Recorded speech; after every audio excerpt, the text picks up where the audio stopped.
The Japanese sought to build a large empire in the middle of the 20th century. It began in Korea and China, but soon controlled most of East Asia.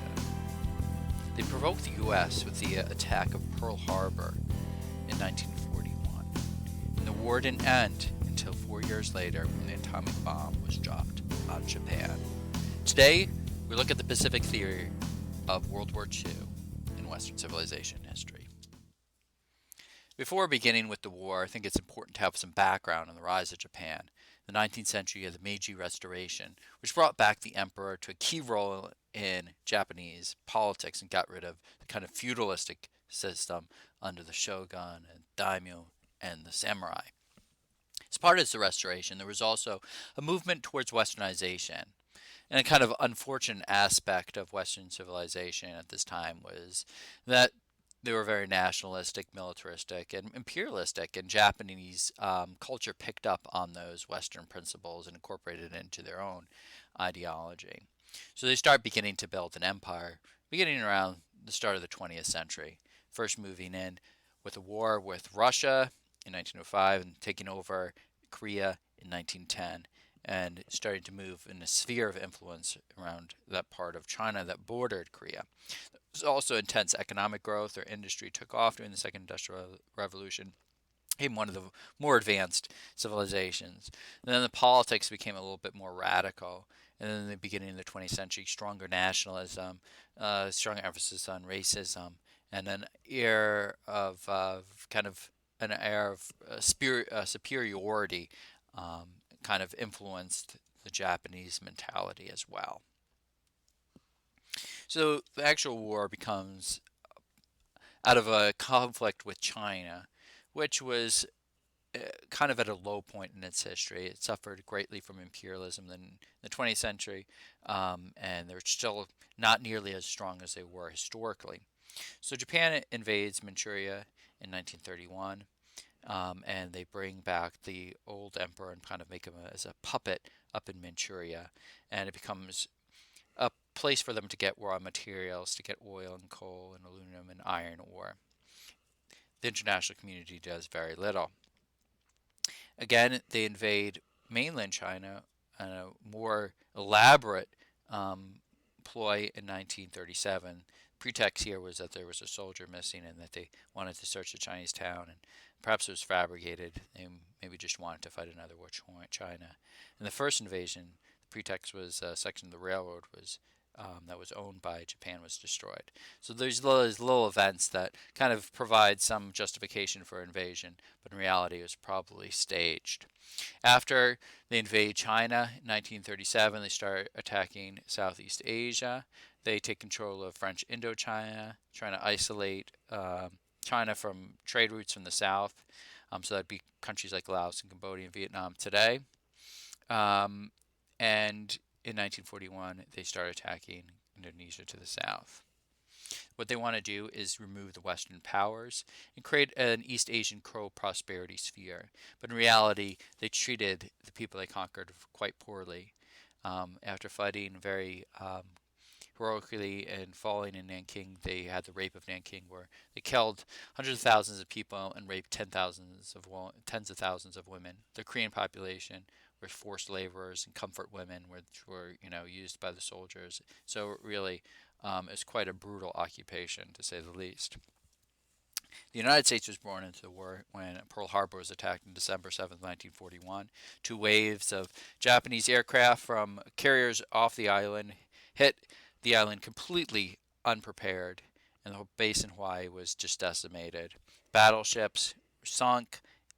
180 aircraft were destroyed. 240,000 servicemen, a little over 100,000 civilians. It was a huge success for the Japanese and really caught the Americans off guard. The good news is that they didn't hit the oil tank facilities, and so we had still fuel to fight back. And of course, the best news was that the most important boats, the aircraft carriers, were out to sea and not destroyed. America is now in the war against Japan. As a result of this, FDR says that December 7th, 1941, a date which will live in infamy, the United States was suddenly and deliberately attacked by naval and air forces. The Empire of Japan declared war on Japan, and as a result, the Allies, Germany and Italy, declared war on the U.S. And so we're brought not just into the Pacific theater, but also into the European theater. Similar to the case with the Germans, there was in the European theater at the very beginning, the Axis powers had a huge advantage. So right after Pearl Harbor, the Allies lose the Dutch East Indies, lose Hong Kong, lose Burma and Singapore. So the Dutch and the English fare poorly. An American colony, the Philippines, falls in February 1942, and therefore it's one success after another for the Japanese. Now, the success had its problems. Japan had a very small population, and they were stretched very thin, particularly fighting a huge battle with China, which is a much more populous country. The terrain was very difficult, all these small islands isolated, so the supply routes, communication networks were very, very hard to manage. Now, all the United States had to do is outproduce the Japanese, which was pretty easy, and just slowly make headway. What they wanted to avoid was another Pearl Harbor, another surprise attack. And if they kind of kept their eyes on Japan and slowly made their way to the island without any major setbacks, I think it was pretty much guaranteed that the U.S. and the Allies would have a victory.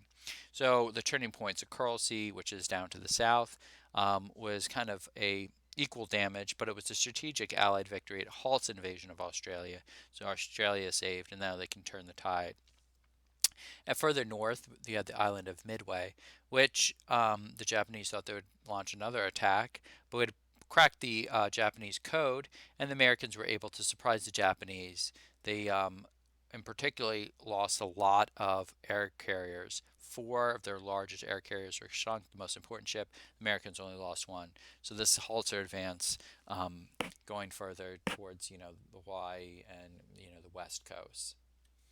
So now the Allies launch a major counterattack. You have Douglas MacArthur's in the south. He's going to lead a group from Australia to New Guinea, further up, and rendezvous in the Philippines. Admiral Nimitz comes in from the east, from Pearl Harbor, going through the Marshall Islands, Gilbert Islands, and also kind of making their way towards the Philippines. So they start closing on. They wanted to take the Philippines and use this as a major jumping point for the attack on Japan because symbolic, it was an American colony. So it said some of the largest naval battles ever. The Battle of the Philippine Sea, the Battle of Leyte Gulf, particularly Leyte Gulf, which was the last stand for the Philippine Islands for the Japanese, was the largest naval battle ever according to like the actual tonnage of ships, not in the humans or the number of deaths, but just how large the ships are. If you add all that together, it was also the first battle where the kamikazes were used, showing the Japanese were actually quite desperate. So from there, they went to Iwo Jima and Okinawa. Very hard campaigns. Iwo Jima only had 5 square miles, but it cost 20,000 American casualties to get that small on. Okinawa, there was almost like 140,000 Japanese, and they all pretty much fought to the death, inflicting huge casualties on the people that were invading it. But with the capture of these islands, they're in bombing range of Japan, and we start firebombing the Japanese cities. Tokyo, for example, and many other cities were firebombed.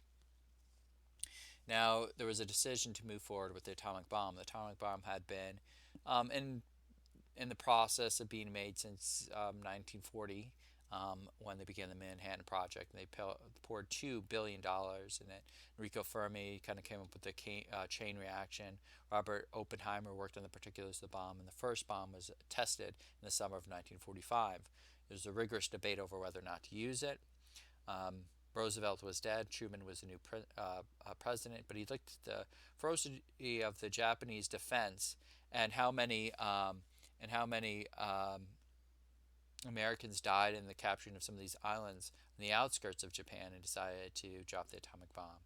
In Hiroshima, about 80,000 people died when it was dropped on August 6th. Then Nagasaki, 3 days later on August 9th, a little over 40,000 died of the initial blast. Many more died later from health effects. As a result of the atomic bomb, the Japanese realized that any resistance is futile, and they surrender officially on September 2nd, 1945. Overall, the military casualties in World War II are pretty astronomical. If you look at the number of battle deaths for some of these countries, Germany, for example, had 3 million deaths and about another 7 million wounded. Russia, about 6 million deaths and another 14 million wounded. The United States got pretty unscathed, nearly a million casualty, about 300,000 deaths, and nearly 700,000 wounded. But the toll, the amount of people mobilized, the amount of deaths and wounded was really unprecedented in this war. After the both theaters, the European and the Japanese theater, were over, there was a push for a new structure to prevent war, and that was the United Nations. It replaced the obsolete League of Nations, which did nothing to halt the advance of German and Japanese aggression. So it came up with a military council that would be able to initialize force, and also the general body, main body, which would control the budget, where every nation would have a member. So you had the Security Council, which was the military aspect, and the main body, which did the more day-to-day running. They also had prosecution of war criminals. The Nuremberg trials, where the top Nazis were put on trial, and also the Tokyo trials, where the top military leaders in Tokyo were also tried. Germany was split up into 4 zones: a British, Russian, French, and American zone after the war, and it was a divided country. The 3 parts that made up the British, French, and American zone become Western Europe, and the Soviet had the eastern part, and this remained divided for another 50 years. Berlin, which was in the middle of Eastern Europe and was surrounded by a communist state, was also divided, and Berlin was a city isolated for all that time, surrounded by a wall. In Japan, there were some devoted followers of the Japanese that did not surrender. And look at little islands in the Philippines that some of these people fought into the 60s and 70s, decades just holding themselves. They refused to surrender. But for the most part, it was a pretty peaceful occupation. The Americans had control of Japan under Douglas MacArthur, and the emperor, who was seen as a god, but they had to change that proposition, supported the occupation, the reforms, to make it a more democratic country, and also the emperor had to deny his deity as a status, and so it demilitarized Japan, it liberalized it, and the occupation ends in 1951. This World War II is the greatest war ever in terms of destruction and death. It's never been surpassed. It saw the unleash of weapons hitherto never used, like the atomic bomb. The impact, again, the United States was seen as one of the major powers. The Soviet Union also grew in power and its resistance to Germany, and it also played a role in the end of the war with Japan.